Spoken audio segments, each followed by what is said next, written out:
Hai adik-adik, kembali lagi kita berjumpa pada channel ini. Dan pada saat ini, saya akan membahas tentang anatomi dan fisiologi.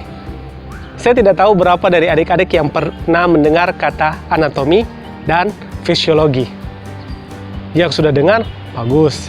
Yang belum dengar, ya puji Tuhan sudah dengar sekarang. Oke, tidak perlu berlama-lama lagi. Beberapa orang mengatakan bahwa anatomi dan fisiologi adalah pelajaran yang paling sulit. Tapi kalau menurut saya sih tidak. Sebenarnya yang sulit itu hanya kemauan saja yang sulit, bukan pelajarannya. Saya akan memberikan contoh. Adik-adik pernah dengar ini kata dikenal, maka disayang. Pasti pernah dengar. Oke, bagaimana kalau kita ganti dengan kata kalau disayang, pasti akan dikenal.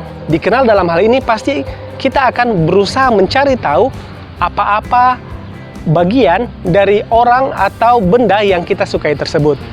Oke, saat ini saya akan memberikan contoh, yaitu EXO.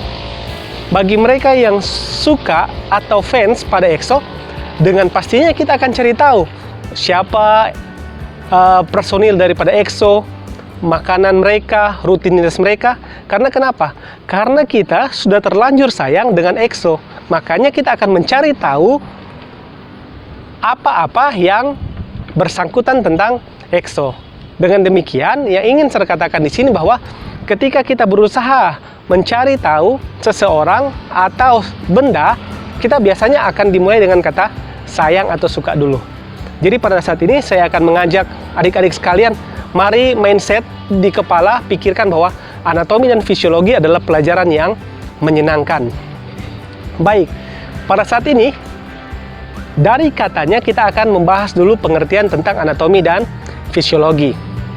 Anatomi sendiri berarti tentang ilmu yang mempelajari tentang struktur tubuh manusia. Dan selanjutnya, sedangkan fisiologi adalah ilmu yang mempelajari tentang fungsi dari struktur tubuh. Dengan demikian, anatomi dan fisiologi menggabungkan antara struktur tubuh beserta fungsi-fungsinya. Anatomi dan fisiologi sendiri dibagi menjadi beberapa sistem. Yang pertama, sistem otot dan tulang. Dan yang kedua, sistem kardiovaskular, itu menyangkut jantung dan juga pembuluh darah. Selanjutnya, sistem limfatik. Ada juga yang namanya sistem respirasi yang mengatur supaya pertukaran gas di dalam orang punya tubuh ini, dalam tubuh kita ini bisa terjalin dengan baik. Selanjutnya, sistem pencernaan. Pernahkah adik-adik berpikir, kalau saya makan atau saya minum, kira-kira sistem apa yang bekerja? Namanya adalah sistem pencernaan.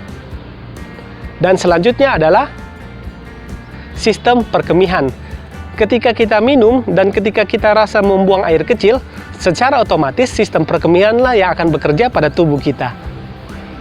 Selanjutnya, sistem reproduksi. Itulah mengapa sampai kita pada saat ini bisa lahir, karena ada sistem reproduksi. Selanjutnya ada sistem endokrin, yaitu sistem yang mengatur lalu lintas dari orang punya tubuh ini. Selanjutnya, sistem saraf. Tanpa sistem saraf, maka kita tidak akan bisa menggerakkan tangan, kaki, dan lain-lain. Selanjutnya, sistem integumentari. Sistem integumentari itu mencakup rambut, kulit, dan juga kuku. Selanjutnya, sistem indera, termasuk ya indera penciuman, indera penglihatan, dan indera-indera yang lainnya. Selanjutnya, sistem imunitas. Sistem imunitas adalah sistem yang menjaga supaya daya tahan tubuh kita tetap terjaga. Ketika ada bakteri atau virus seperti corona pada saat ini, sistem tersebutlah yang bekerja keras untuk melindungi kita supaya kita tetap sehat.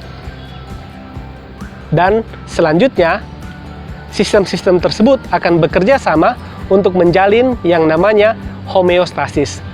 Homeostasis itu artinya keseimbangan. Dan pada saat ini juga, saya akan menyinggung sedikit tentang beberapa istilah dari anatomi dan fisiologi. Beberapa istilah tersebut diantaranya adalah posisi anatomi. Yang dimaksud dengan posisi anatomi adalah posisi berdiri, kayak begini ya. Posisi berdiri, ini adalah posisi anatomi. Selanjutnya, posisi supine atau tulisannya supine, yang artinya kalau kita tidurnya terlentang. Artinya tubuh kita menghadap ke atas. Selanjutnya, posisi prone atau prone, yang artinya posisi kita menghadap ke bawah ketika tidur. Selanjutnya, posisi litotomi. Yang dimaksud dengan posisi litotomi adalah posisi di mana kita terlentang, tapi lutut kita diangkat dan ditekuk. Dan posisi ini biasanya dipakai pada posisi kebidanan ketika seorang ibu akan melahirkan bayinya. Selanjutnya, istilah anterior. Anterior itu mengindikasikan bahwa di depan, sedangkan posterior mengindikasikan ke belakang. Selanjutnya, superior. Superior itu artinya ke atas, ke arah kepala, sedangkan inferior artinya ke arah kaki. Dan istilah selanjutnya adalah medial. Medial artinya di tengah. Dan proksimal artinya mendekat ke arah tubuh, sedangkan distal artinya menjauh dari badan. Dan yang terakhir dari istilah anatomi pada saat ini atau istilah medis yaitu lateral. Lateral adalah menjauh dari bagian tengah tubuh. Demikian pelajaran untuk anatomi dan fisiologi kita saat ini. Nanti kita akan lanjut lagi di link-link selanjutnya yang akan saya bagikan di kolom di bawah ini. Terima kasih.